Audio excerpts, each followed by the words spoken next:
Live from Indianapolis, the U.S. Senate primary debate, sponsored by the Indiana Debate Commission.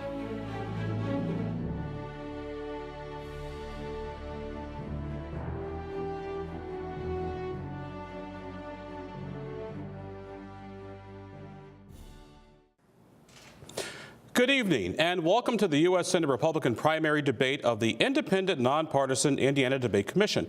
We're coming to you live from the studios at WFYI Public Television in Indianapolis. Joining me tonight are the three candidates who hope to advance to the general election in November to challenge incumbent Democrat Joe Donnelly. The winner of that election will represent the people of Indiana in the U.S. Senate for a 6-year term. I'm your moderator, Abdul Hakim Shabazz, the editor and publisher of IndyPolitics.org and an attorney at the Indianapolis law firm of Lewis & Wilkins. For the next hour, the candidates will debate a variety of issues. Many of those questions came from you, members of the public who submitted the questions to the Indiana Debate Commission about the concerns that you have. None of the questions, nor the topics that will be asked tonight have been shared in advance with any candidate. Now, it is clear that the candidates agree on a number of issues. For instance, they agree that when it comes to immigration, that a wall should be built along the border with Mexico. They also agree that the Russian investigation is, quote, a witch hunt and must end now. And they're also strong supporters of the Second Amendment right to bear arms, and they support arming teachers in the classroom. So we will not spend any time on those issues in the questioning, but instead, the candidates can speak on those topics if they so choose during a segment later in the hour, which each will be given an opportunity to address a topic of his choice. This will allow the candidates to discuss something they feel is important, but has not been touched on in the questioning, or it gives them an opportunity to go back to a topic that was discussed earlier so they can delve into it deeper, or they can talk about anything they want. We just remind the candidates of two things. Number one, the moderator is not on the ballot. And number two, we ask all candidates to wait until the debate is over before they campaigns tweet out a victory. And with that, ladies and gentlemen, I'd like to introduce you to our candidates. First, Luke Messer, a member of Congress in the House of Representatives. He represents Indiana's 6th congressional district, which is mostly east and southeast of Indianapolis. Todd Rokita, also a member of the House of Representatives. He represents Indiana's 4th congressional district, consisting of many counties west and northwest of Indianapolis. And Mike Braun, he is an auto parts distributor of Jasper in southwest Indiana. He is also a former state representative. Now, the candidates' positions on the stage and the order in which they will answer the questions were determined by lot conducted by the Debate Commission. After I ask a question, each candidate will have the opportunity to respond for 1 minute, and there will be rebuttal periods of 30 seconds as needed. If a candidate exceeds that amount of time in his response, I will politely, and that's politely, gentlemen, ask you to stop. At this time, the candidates can further introduce themselves and make a 1-minute opening statement, starting with Representative Messer.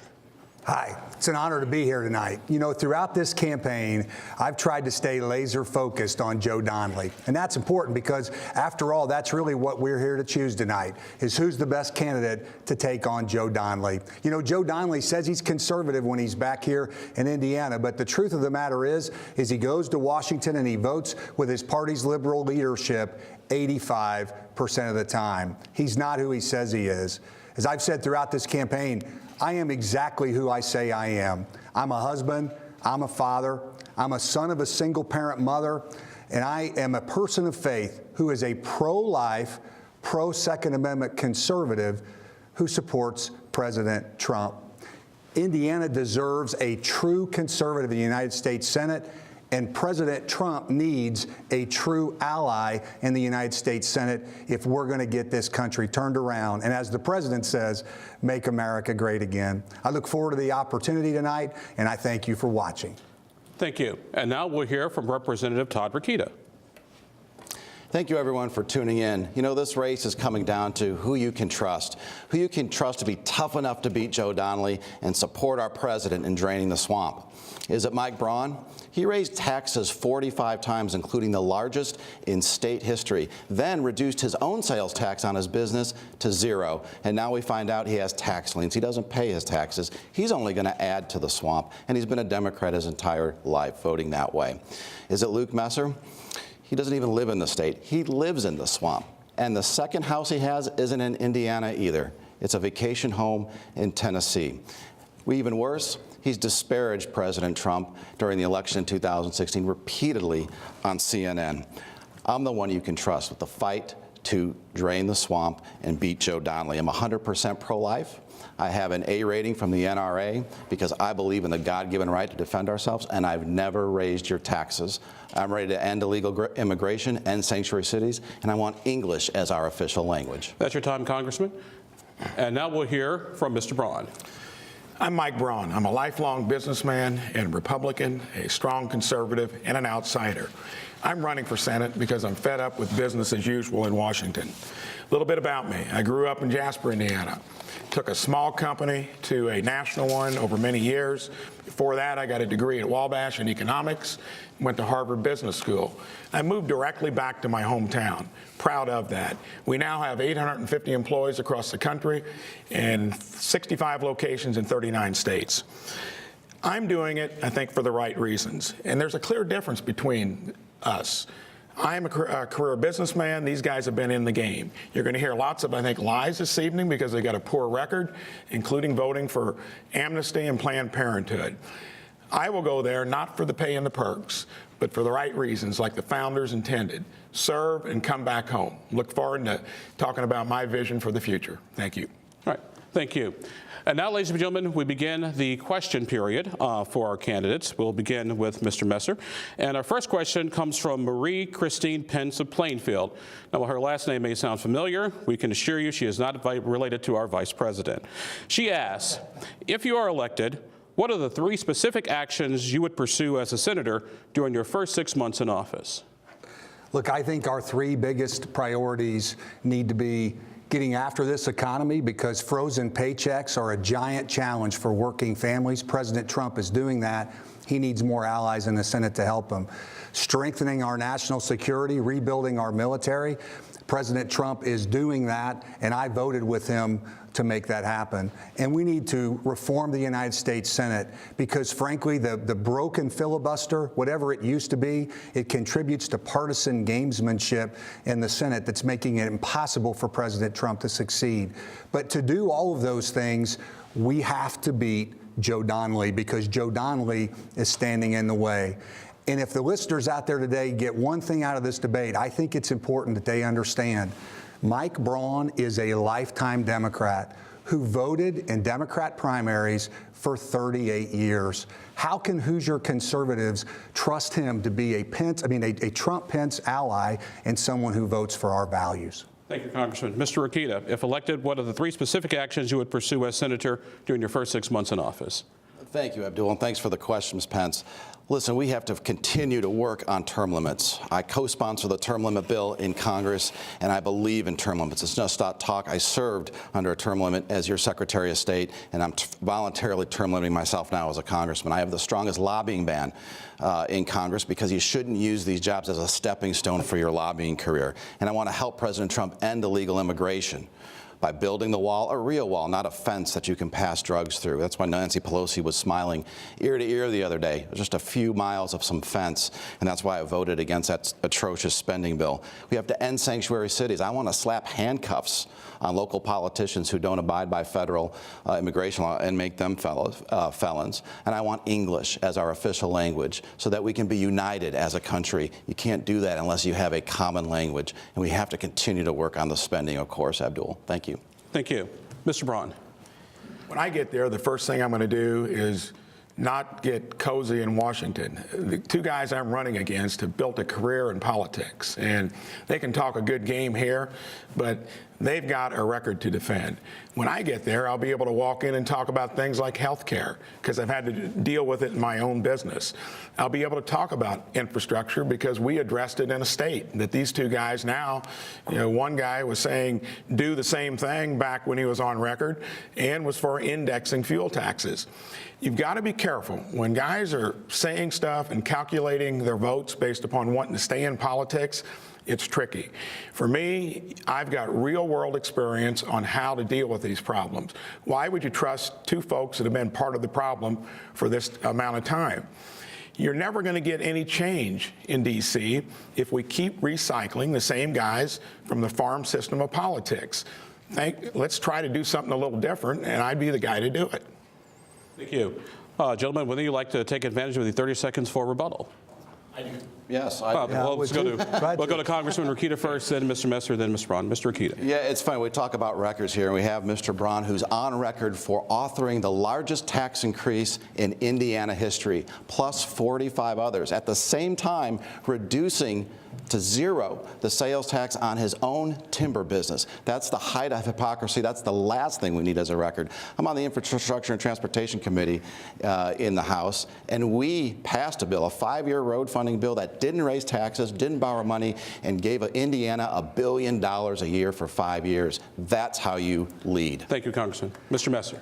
You know, I thought Todd Rokita was running the most dishonest campaign in Indiana history. Virtually every one of his attacks on me, there's no truth to any of them.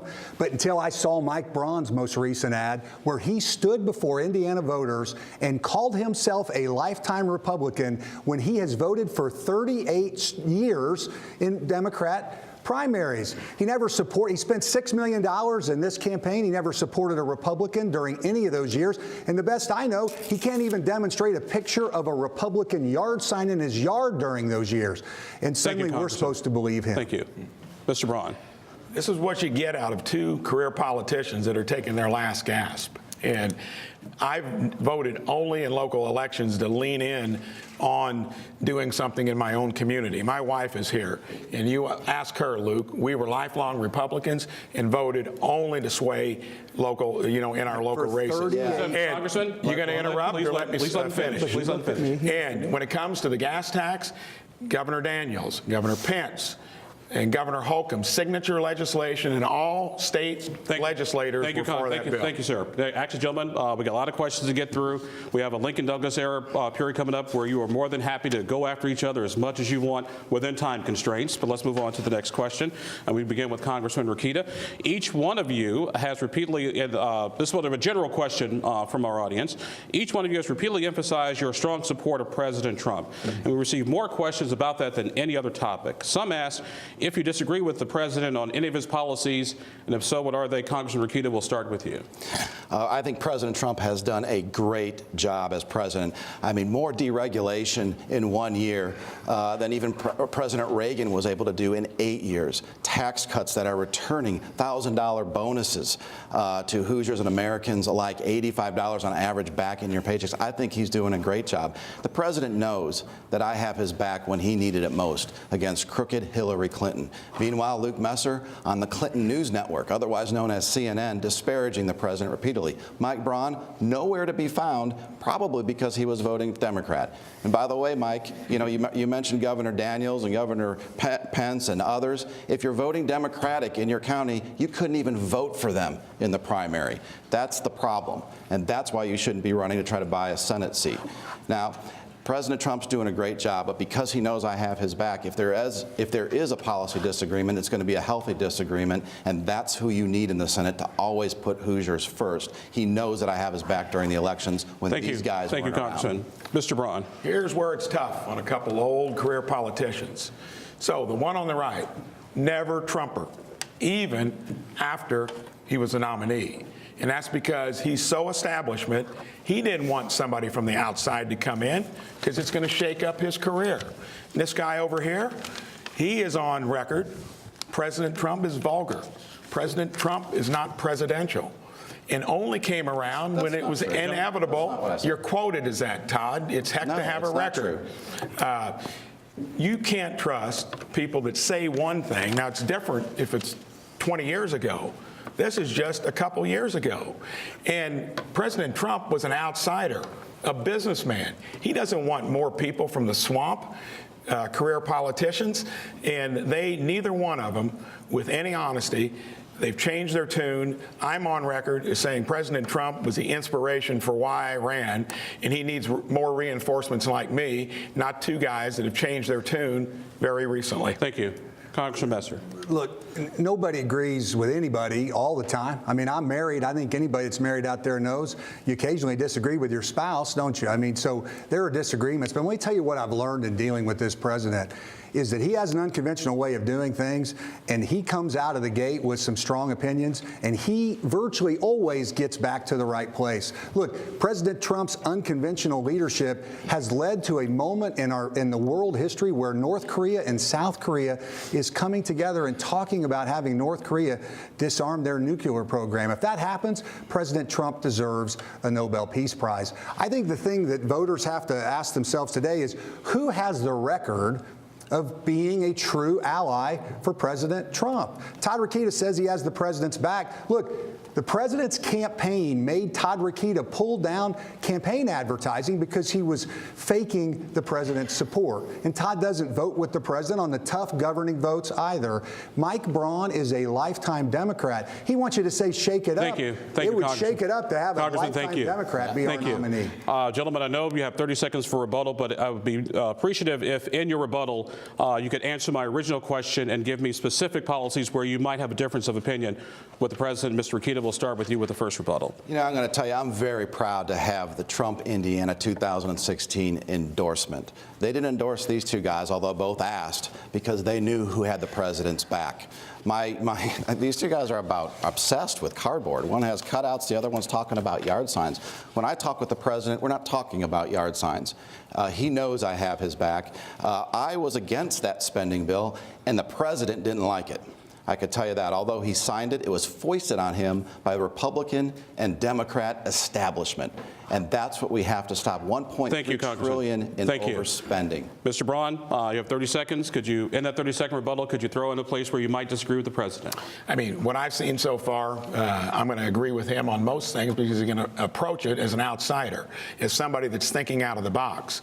And Todd Rokita changed his vote on these last spending bills because there was a conservative in the race. And he's voted with Luke Messer 95% of the time. So if you want somebody that's going to be there in sync with President Trump, outsider, businessman, done something in the trenches of conservatism, not been endorsing the backside of a paycheck, government paycheck their entire careers. Congressman Messer, I'll give it a shot with you. In your 30-second rebuttal. Listen, I mean, this is what the media wants to do, Abdul. The media wants to divide us from the President of the United States. I want to focus far more on the places where I agree with the President. I agree with his tax cuts. I agree with his policies that have reduced 22 regulations for everyone that he's added. I agree with his America First foreign policy that's leading to unprecedented movement towards peace around the world. And I'm telling you, when you travel around the state and talk to Indiana Republicans, that's what they want our focus to be on. All right, thank you. Gentlemen, our third question, once again, this came from a number of solicitations we requested at the Indiana Debate Commission. It came about the tone of the campaign. We received comments from several voters about the negative, even nasty tone of some of your campaigns, particularly some of the advertising. And when people think of the term Hoosier hospitality, they think of polite, courteous, and respectful. So on behalf of those voters, we ask, has your campaign lived up to that definition of Hoosier hospitality? And what conciliatory words or gestures would you offer to earn the support of those voters who backed your opponents should you advance to the general election in November? And Mr. Braun, this one's, you get to start. This is an easy one. So the originator of it, and Luke took the brunt of it early, is the guy next to me. And he might have figured that that would work. He ran into the wrong dude with me. But the tone of the campaign is important. And all along, I've talked about being a career businessman, an outsider. And I know it's painful for my competition to have no rebuttal to that. They are on record. And I'll go through more of the details later, and it is embarrassing, especially for all of us conservatives out there. So people do want ideas. You're not going to get it from two guys that have spent their career looking through the lens of a politician. I'm going to be able to weigh in on things like health care and not need to be briefed on it. I've had to solve those problems in my own business. These guys have nothing to show for 25 years in politics, the last 6 to 8 years in the swamp. They certainly have to hold responsibility for that. Thank you.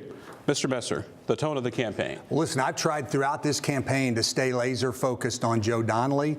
We had a lot of attacks coming from these other guys, and I'm the only person in this race that can look you in the eye and tell you that everything that I've said in this campaign is a fact. Okay? It is a fact that independent fact checkers say Todd Rokita's campaign is mostly false. It is a fact that the Trump campaign demanded he take down his advertisements. It is a fact that Mike Braun is a 30-year Democrat, 38-year Democrat who would have you believe that somehow he was just a Republican voting in all those primaries all those years. Though there's no evidence of it. There's no campaign checks to support somebody else. There's not even a picture of a yard sign in his yard. How can we trust him? I want you to know, though, who Mike Braun is behind the camera. I confronted Mike Braun at one of our events about many of his lies in this campaign. And Mike looked at me and said, you know what, Luke? In this game, everybody makes it up. That's not good enough. We need a true conservative who will be an ally for President Trump and tell the truth, because the truth is how we beat Joe Donnelly. Thank you, sir. Mr. Rokita. You know, I'll tell you, Luke Messer, you keep hearing him, I am who I say I am. And a farmer, I think it was in Boone County, once told me, anyone who has to tell you that is the first one you should suspect. You know, there's an old football adage, and Luke's a football player, he should know this. You are what your record says you are. And everything I've said is true. And I don't want to wait until October, November, whatever it is, for Joe Donnelly to come around and stick a knife in these two guys because of all their baggage. I want it out in the open, and I'm happy to be judged. I've been to every county as your Secretary of State every year for 8 years, driving 45,000 miles a year, and I still do it. I look people in the eye, and I know what's important to you, and equally important, I know what's not important. The fact of the matter is this: both these guys have raised over $1 billion in taxes. Both are for amnesty and a pathway to citizenship. One doesn't live here, and one's been a Democrat his entire adult life. They can't beat Joe Donnelly. I have the record and the fight to take it to Joe Donnelly, to beat him, and to help the president. Thank you, sir. Somehow my spider sense tells me you all want a little bit of rebuttal time. So, Mr. Braun, we'll start with you. 30 seconds for rebuttal. I mean, it's almost getting ridiculous, and I think you need to look at where did it all start. These two guys have been enemies from way back in the Wabash College days, and they bring it here. They've been doing it through government, and they're career politicians. The one truth here is they built their lives in politics. I built my life in the real world and came back to my community, voted to weigh in on local elections, and are more conservative than either one of these two guys. Thank you. Mr. Messer. Listen, Mike's record is his record. He's a lifetime Democrat, and Indiana Republicans can ask themselves whether they're going to trust him to stand up for us in Washington. This is just the most recent, latest attack from Todd Rokita. Look, every Indiana Republican knows that Mitch Daniels balanced budgets without raising taxes. I was in the General Assembly fighting alongside him to get that done. We're going to beat Joe Donnelly with the truth, with a true conservative who's a Trump ally. Thank you. Mr. Rokita. You know, Mike Braun continues to talk about the real world. You know what's in Mike Braun's real world? Only in Mike Braun's world can you raise taxes $1 billion and call yourself a conservative. Only in Mike Braun's world can you vote Democrat your entire adult life and call yourself a conservative. Only in Mike Braun's world could you take $400,000 in subsidies for your business, taxpayer subsidies, make yourself a millionaire with those subsidies on the back of taxpayers, and then try to buy a Senate seat with over $6 million in spending. Right. Thank you, sir. Gentlemen, we now move on to a different area, the issue of the debt crisis. And this question comes from Stephen Colburn from Churubusco. The question is, the nonpartisan Congressional Budget Office recently reported that the recent tax cuts in the budget bill will result in a budget deficit surpassing $1 trillion by 2020. It also predicted that within 10 years, the federal debt will go to $33 trillion, likely causing a debt crisis. If elected, what actions would you take to help correct that situation? We begin with Mr. Messer. Well, thank you for the question. Look, I think President Trump is taking many of the steps we need to take to deal with those challenges. First, I don't agree with those estimates. History and current events show that the economy grows when you cut taxes, and we're going to see revenues increase. When you talk to working families, they need to see that pay increase, and they applaud the president for that opportunity. Beyond that, one of the most important things we can do is have a strong military. That's why it's important we made the decisions we make to strengthen our military, because if you believe that peace is expensive, try war. Beyond that, what we need to do is reform the United States Senate and elect conservatives that will stand with President Trump in the fight. Listen, President Trump stood with me in the fight to end the filibuster, these broken Senate rules that lead to too much spending there. To make all those things happen, we're going to have to beat Joe Donnelly. And the way to do that is with a true conservative that will stand with President Trump. Thank you. Mr. Rokita. I'll tell you, Washington and all of government really doesn't have a revenue problem. It has a spending problem. The tax cuts were good because it returned our property to us, the fruit of our labor, our money. And we can never forget, it's not the government's money, it's ours. Mike Braun doesn't understand that.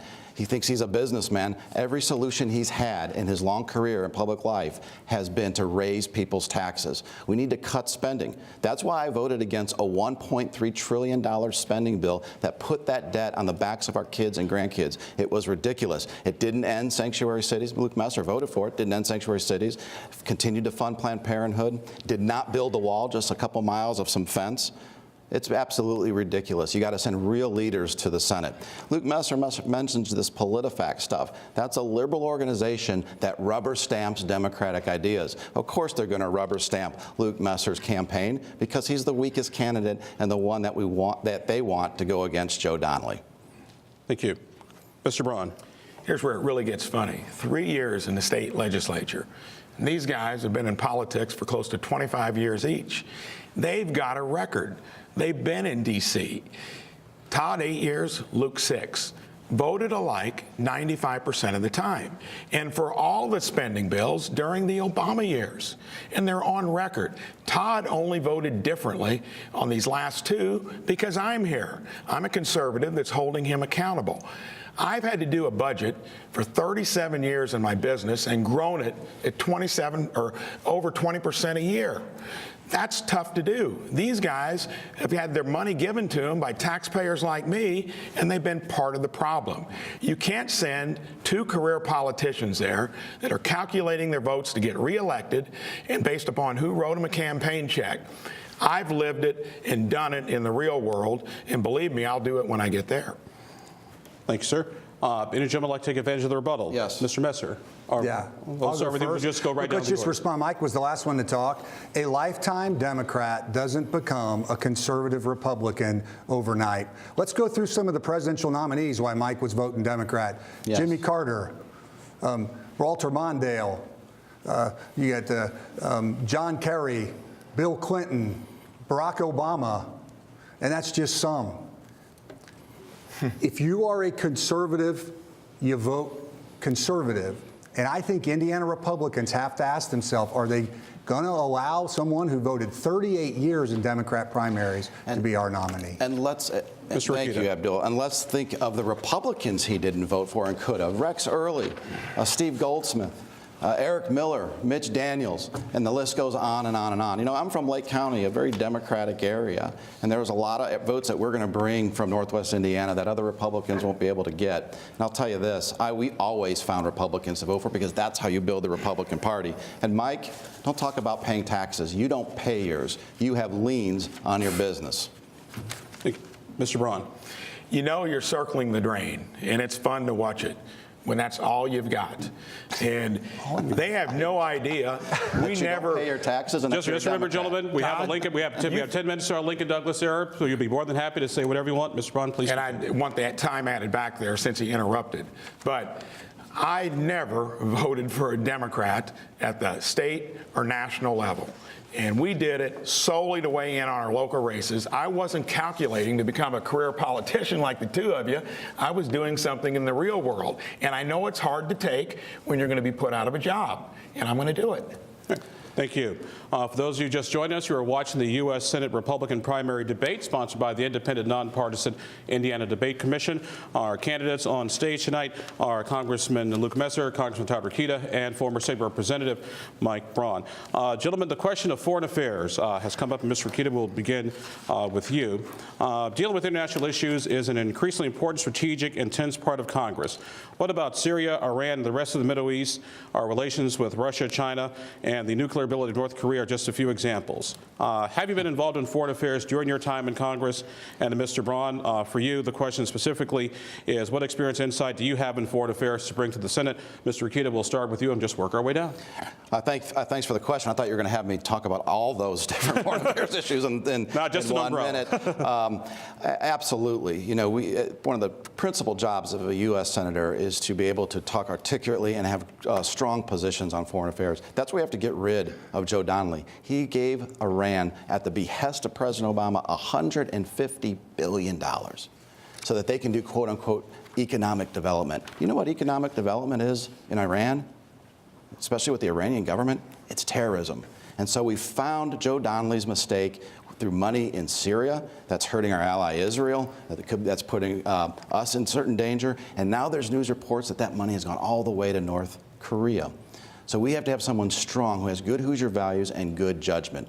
President Trump has changed the world stage from night to day. Instead of leading from behind like the last president wanted to do, which is to say not lead, we are leading through strength again and taking our place in the world. He will have my support in his foreign policy agenda. Thank you. Mr. Braun. Again, easy for these two guys to now latch on to President Trump because he's an outsider. He's a disruptor. He's shaking things up. They again have a record. They've been there 6 and 8 years respectively. They've been part of the problem.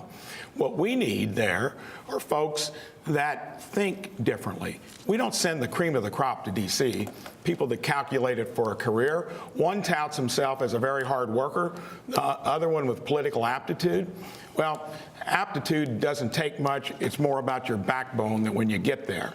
I can tell you when I get there, you're going to get hard work and aptitude, but the experience that comes from really doing something, not the experience and the wits you get from being a career politician. That's going to be the main difference. I'm going to be able to weigh in because I've strategically built a business, and when it comes to foreign affairs, a lot of those same principles work even there. Thank you. Mr. Messer. America is safest when America is strong, and we are far stronger under the leadership of this president. Here's a couple things the folks watching tonight can look up. I was almost the first member of Congress to talk about the fact at the beginning of the Trump presidency, even a few days before, that we already had the authorization to start building the wall. I have led efforts to try to nominate President Trump for the Nobel Peace Prize because what's happening in North and South Korea is extraordinary. The only reason it's happening is because President Trump has stared down this evil dictator in North Korea, and he now knows there's a new sheriff in business. But, you know, Mike keeps talking about thinking differently. I think it's important to ask yourself this question. What other lifetime Republican do you know who voted Democrat in Democrat primaries for 38 straight years? We're not going to beat Joe Donnelly and get President Trump an ally on foreign policy that he needs with another Joe Donnelly. Thank you. You gentlemen like to take advantage of the rebuttal? Great. We'll just go on to the next question then. This works just fine. But we're coming up on our Blinken Douglas segment in just a bit. But, gentlemen, a quick issue regarding trade. The Republican Party has long understood free trade makes us all more prosperous. Given those facts, what is your position on the current trade policies and tariff policies? And are you concerned about the impact a trade war might have on Hoosier workers whose jobs might be at risk? Mr. Braun, we'll start with you and just work our way down. I think, you know, trade has been a recent topic, and I think President Trump did it just right. He came up with a solution to at least get the conversation going, and he called out China. And China has not been engaging in a free and fair way. He brought them to the table and now getting results. Did the same thing, you know, with North Koreans, not involving trade, but he's changed the dynamic. And I think and these guys, you know, voted to fast track Obama's trade deals. And now they're acting like, you know, they're going to be on the Trump train when it comes to trade. These guys have a record fast tracking the Obama trade deals. Where were they then? Now, of course, they're for President Trump because he's shaking things up and he's doing a good job with the economy. Where were they when it came to speaking up about tax reform and all the things that have occurred since then? They were silent because they had no game and they weren't leaders out there. Thank you. Mr. Messer. Well, first, I want to say to your listeners, it is my understanding that Romeo Langford has said he's going to IU. Right? So the fact that anybody's hanging in here, you know, that if you're hanging in here on this instead of watching that, then we appreciate your opportunity to be here. But that's a big deal. Listen, China has been at war, in a trade war with America for a very long time. And the Hoosiers I talk to, farmers and in manufacturing, appreciate this president's leadership. I've talked to an engine manufacturing facility in Evansville who said that they can't sell products into a market because China sells those engine products at a cost that is equal to the material cost of the American producer. But here's another example where, you know, either Mike Braun is just willing to say anything to get elected or he doesn't understand the facts. The legislation I voted for gives President Trump the authority to negotiate a tougher NAFTA deal, to get tougher on our South Korean trade, too. It's exactly the kind of tool we need to give this President of the United States, and I was proud to help him. Thank you. Congressman Rokita. Well, I'll tell you, Luke's right about that. Mike Braun doesn't have any idea what he's talking about. More likely, he'll want to do or say anything to get elected.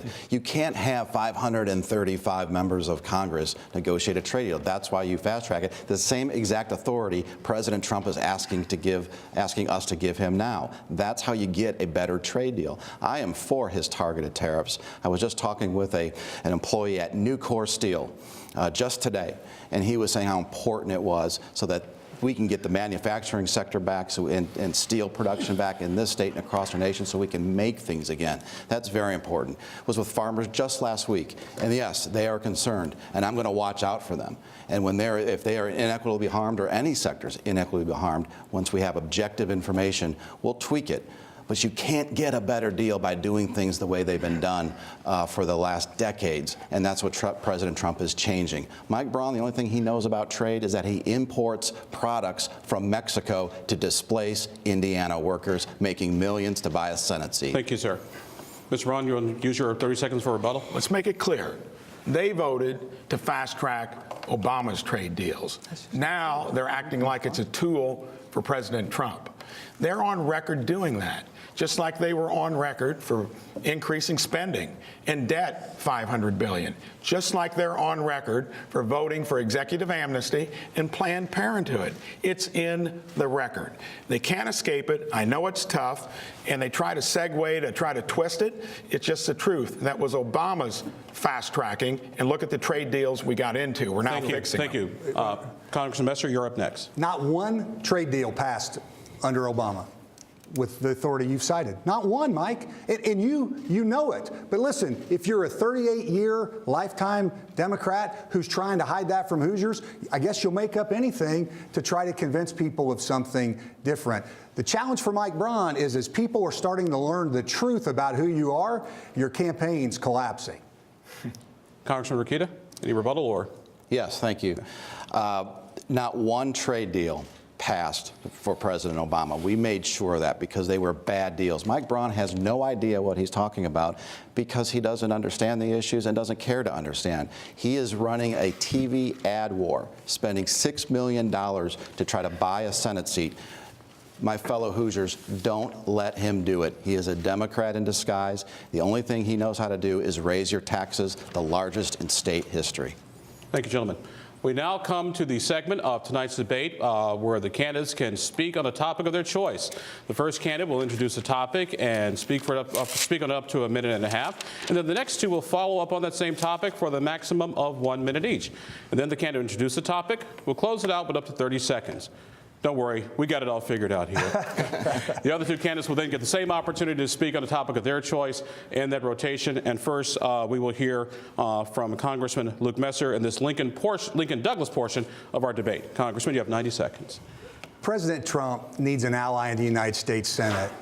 And Hoosier Republicans deserve a true conservative senator who will stand up for the things we believe. We don't have that today in Joe Donnelly. Joe Donnelly says he's conservative when he's back home in Indiana, and he goes to Washington and votes with his party's liberal Democratic leadership 85% of the time. I am who I say I am. I'm a pro-life, pro-Second Amendment conservative who supports President Trump. And not just against attacks in the liberal media or even in some campaign. I support President Trump when it comes to the tough decisions we have to make to govern. When President Trump asked me to support funding for our troops in the beginning of funding for our wall, I voted yes.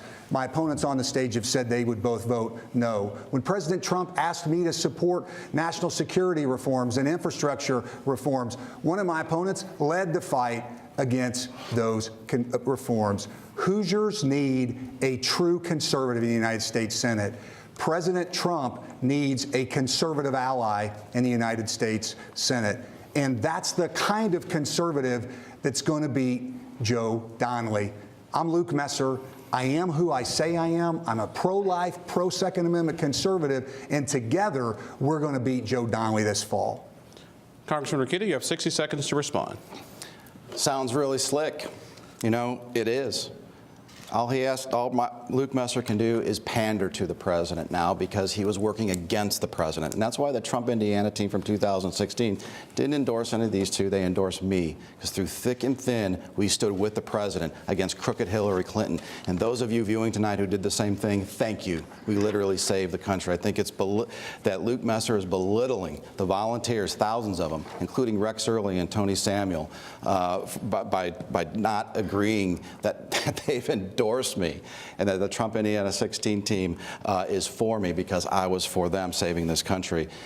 And you don't have to believe me. Go to toddrokita.com and you will see news interview after news interview on national TV, Luke Messer disparaging this president. So all I can do now is continue to vote, vote, vote, and try to convince you guys that he is for the president. That's unhealthy. I'm always going to put Hoosiers first.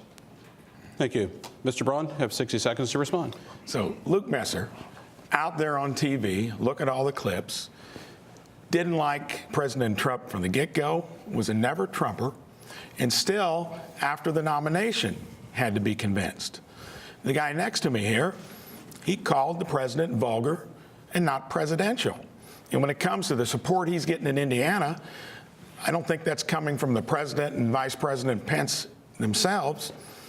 They told him to take the signs down, because it wasn't reflecting the truth. Well, you can explain that later. But you've got to look at who actually reflects the pathway and the background of President Trump, not two people that have been publicly against it and only came when it was embarrassing because they had to. When the handwriting was on the wall that we were going to have an outsider, somebody that's done something in the real world, be our next president. Thank you, Mr. Braun. We now begin round two of our Lincoln Douglas portion of our debate. I'm sorry. No, you're absolutely right. Mr. Messer, you get to respond. The rules, not me. Right? Go right ahead. You have 30 seconds to close. Listen, I tell you what Hoosiers care about. They want to know who's going to be an ally and a partner with President Trump. Over the last 2 years, that's precisely what I've done. You can look it up. I'm the person on this stage that has most supported President Trump on the hard choices it takes to govern. Look, these guys are not who they say they are. One guy's a lifetime Democrat trying to hide it. The other guy was asked by the Trump campaign to pull down his yard signs because they misrepresented the president's support. And they did that because, frankly, he's not there on the hard votes for this president. Thank you. You guys are doing so good on time. I was getting ahead of myself. So there we go. Now for round two, ladies and gentlemen, of our Lincoln Douglas style debate. Congressman Rokita, you have 90 seconds, sir. Thank you. Like I said, this campaign comes down to who you can trust. Who you can trust to be tough enough to beat Joe Donnelly and tough enough to help this president drain the swamp. The swamp has been against this president since day one. The fake news media, the deep state bureaucrats, the Republican establishment like Luke Messer and Abdul, the Democrats like Mike Braun, they continue to be against this president. The latest iteration of that is the Mueller witch hunt. The Mueller investigation has gone on for a year, $20 million. Mueller has to show his cards or fold his hand. And the only cards he's shown us so far are the jokers. Crooked Hillary Clinton, Comey, McCabe, others. The only evidence of criminality has been from them. This investigation, this witch hunt, must end. So later this week, I'm filing a congressional resolution to call for ending that investigation in 30 days. It's been or show evidence about the president obstructing anything, and they can't, and they haven't. So it comes down to who do you trust to be strong enough with the president to defend him? When the establishment Republicans, when the news media, when the Democrats are getting ready to wrongfully impeach this president, who are you going to trust to stand by your side? And that's me, your former Secretary of State who has always fought for this state, who has always put the interests of this state above any kind of personal gain or anything else. We got photo identification at the polling places done. We gave 300 years of jail time to white-collar criminals. It's the same work I'm going to do as your next U.S. Senator. Thank you, Mr. Rokita. Once again, I'd like to remind our candidates the reason why the moderator is here and not there is because the moderator is not on the ballot. The moderator, just those gentlemen are on the ballot. Mr. Braun, you have 60 seconds to respond. Okay. Todd talks about trust, and I always think you got to view trust by looking at your record. And when he and Luke so recently were out there on TV, everybody heard it. You know, that's why you call it the swamp. I call them the Swamp Brothers. You ought to go to my website, theswampbrothers.com, and look at all the gory details of where they're out of sync with the president. And when people come on board after it's a foregone conclusion, that doesn't mean anything. That's what you do out in the swamp. These guys vote together 95% of the time, and most of that was against the Trump agenda. They're on board now because he's shaking, he's disrupting. But it's disingenuous to act like you were Trump supporters from the get-go when you were exactly the opposite. Thank you. Mr. Messer, you have 60 seconds. Well, listen, Todd started by we need to talk about trust. So let's talk about a few facts. It is a fact that independent fact checkers say Todd Rokita's campaign is mostly false. If you don't want to believe them, then ask the Trump campaign. Because it is one thing to try to mislead voters into believing that there's some sort of implicit President Trump endorsement, but it is something else to have the Trump campaign literally demand that you take down your signs and some other advertisements. Todd Rokita says he's got the president's back, but on the tough votes for governing, when the president asked us to support our troops, when he asked us to start funding the border wall, Todd Rokita said no, frankly, twice. Okay? And, you know, you want to know the truth about why he didn't want Abdul to be our moderator? It's because Todd Rokita in a radio interview called for gas tax hikes. But he doesn't want anybody to know that and talk about it. You can look that up. You can find it on air. Yep. Once again, remind everyone, the moderator, not on the ballot. You gentlemen are. Thank you very much. Mr. Rokita, you have 30 seconds to close. Yeah, these are false choices that the establishment Republicans and Democrats foisted on the president. You look at that press conference. He was not happy at all to have to sign that bill. He was surprised by it because he was lied to. That's the fact. And it is also the fact that the Trump Indiana team from 2016 didn't endorse any of these two, even though they both asked. One begged. They endorsed me, because I was with him through thick and thin when it mattered the most, when we were saving the country from crooked Hillary Clinton. You know, Mike Braun has all kinds of nickels to rub together to buy a Senate seat. He couldn't find one dime to That is give your the time. president. Thank you. We're now to round three. Mr. Braun, you get 90 seconds to start the topic. You know, when you do something in the real world, you don't put up with the fantasy topics that we've discussed here, and you're measured the old-fashioned way. And that's by year after year doing something. You can listen to anything that these two career politicians say, but they've got records, and I'll review them again so you don't miss out on it. But really, what this ought to be about is who genuinely has lived a life and done something similar to, say, what President Trump has done and what other enterprisers have done around the country that pay the bills for government and then have bureaucrats and politicians screw things up. It's very simple. When I'm out there, people want to know the difference. Why are you the one that should be elected? Well, not only because I'm leading the race and a clear difference to Joe Donnelly, these two guys look the same, it's because just like President Trump, I've built real things. In my business, I had to tackle health care, solve that problem, and actually lower costs. These guys gave us Obamacare and couldn't repeal it. When I go there, I'll be able to weigh in on it. I'll be able to weigh in on infrastructure because we're a state that did something and made those hard decisions when these guys have been sliding by to enjoy all the perks and pay, not to mention the pension they'll walk away with and the insurance that no one else has. That's the real difference. Mr. Messer, you have 60 seconds, sir. I want to ask this question again. Who else do you know who is a lifetime Republican but voted for 38 straight years in Democrat primaries? It doesn't ring true. And if Mike Braun's not telling the truth about that, then what else is he not telling the truth about? Mike Braun is not an outsider. He's been a 14-year office holder. He was a Democrat into the Obama years and through all of the Mitch Daniels years. He's a wealthy enough man to spend $6 million trying to fulfill his ambition now, but throughout all of that time didn't support any Republicans, not Mitch Daniels, Dan Coates, John Hostetler, Larry Bouchon, or others. As Todd said, he didn't even write a check to the President Trump campaign.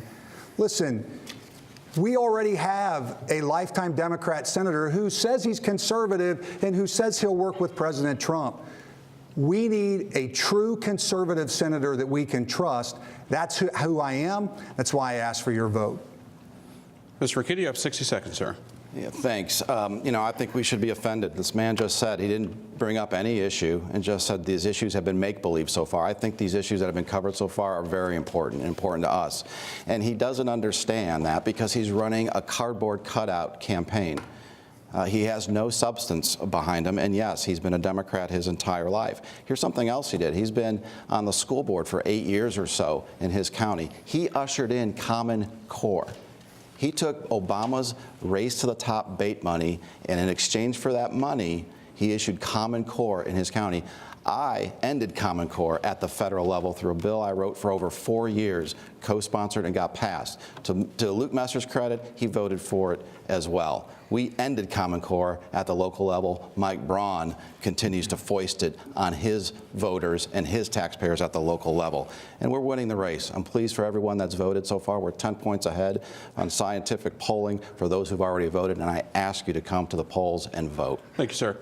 Mr. Braun, you have 30 seconds, sir. The only public polling that's been out there was a week ago, and it showed these guys behind at least 10 points. It showed them getting beat by Joe Donnelly by 15 points in one case and about 18 in the other. And the reason is because they're the cardboard cutouts of career politicians.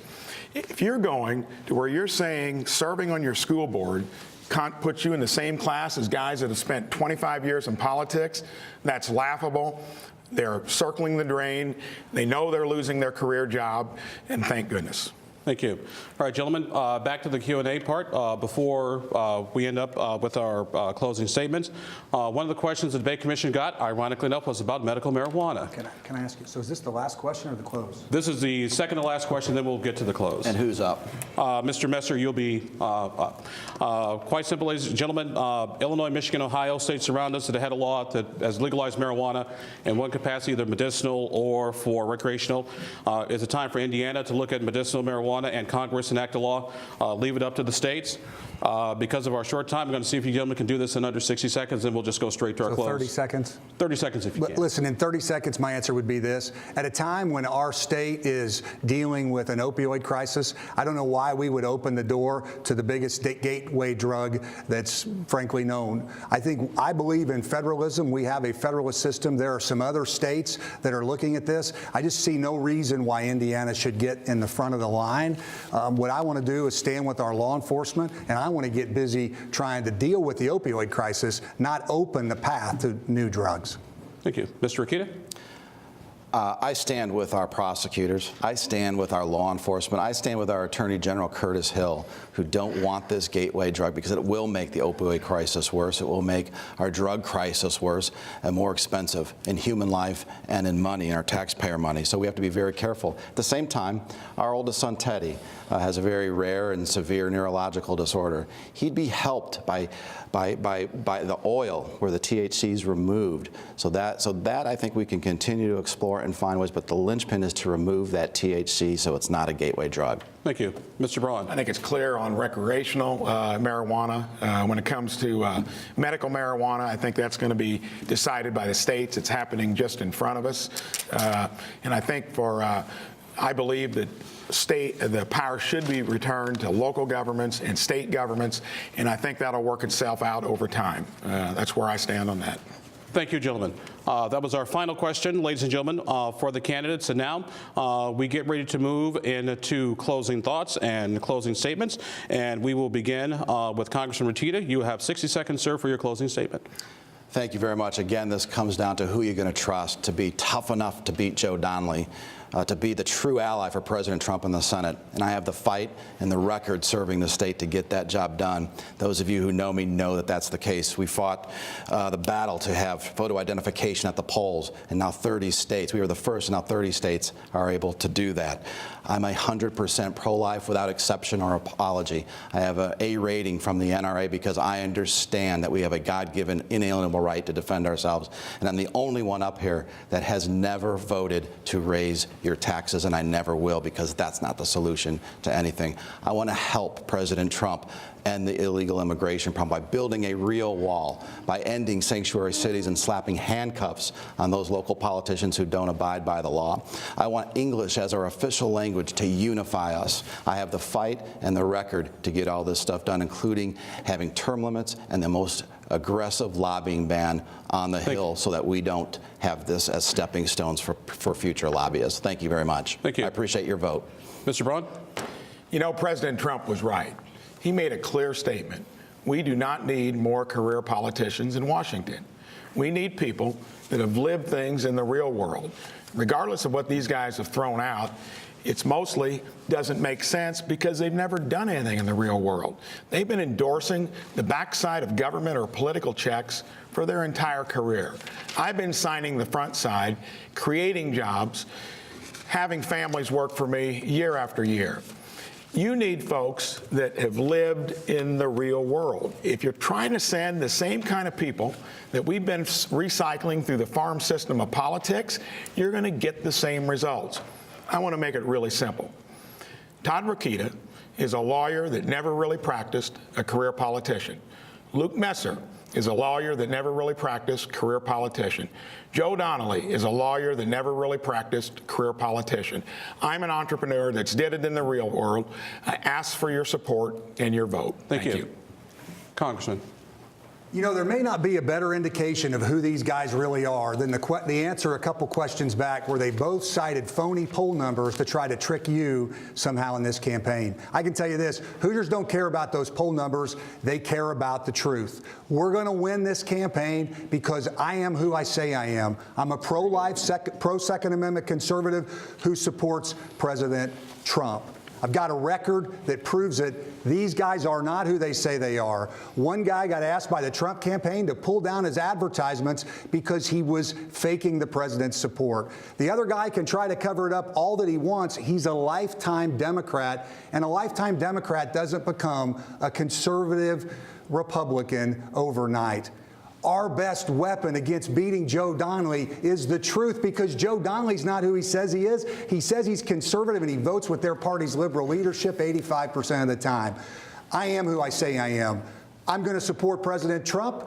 I'm conservative, and together we'll beat Joe Donnelly this fall. And thank you, candidates. Thank you all for being here tonight to share your views on these important issues. Thanks to all the folks at the Indiana Debate Commission, League of Women Voters, and WFYI. And by the way, you can all go out and tweet that you won the debate tonight. Thank you all very, very much for being with us. And be sure to vote on the May 8th primary. Thanks once again. I'm Abdul Hakim Shabazz. Have a good evening.